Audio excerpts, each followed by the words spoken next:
নবমীর পূর্ণ তিথিতে দানিশ কনস্ট্রাকশনের পক্ষ থেকে নিউ টাউনের রাস্তায় সাফাই কর্মী এবং এলাকার দুস্থ গরিব পরিবারের হাতে পুজোর জামাকাপড় ও ফল সামগ্রী তুলে দেওয়া হয়।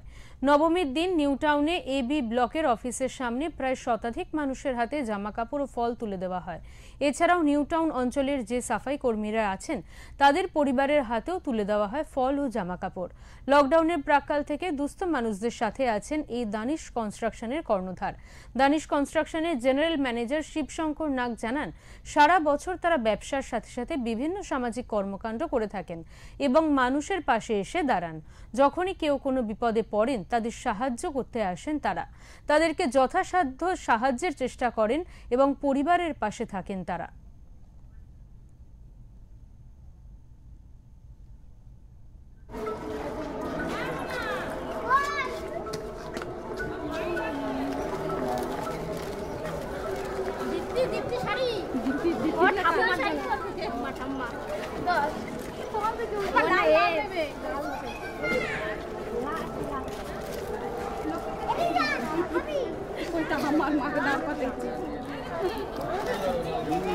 আমরা প্রত্যেক বছরই করে থাকি, কিছু সোশ্যাল ওয়ার্কের সাথে আমরা যুক্ত হয়ে থাকি। তো অন্যান্য বছরের ন্যায় এই বছরও আমরা সেই কাজই করছি। এখানে যে গরিব দুঃখীদের জন্য আমরা কাপড়, লুঙ্গি এবং ফ্রুটস এগুলো আমরা বিলি করে থাকি প্রত্যেক বছরের মতন এবছরও আমরা সেই কাজ করে চলেছি। কত মানুষকে দেওয়া হবে? মোটামুটি 200 লোককে আমরা এখনো পর্যন্ত দিয়েছি।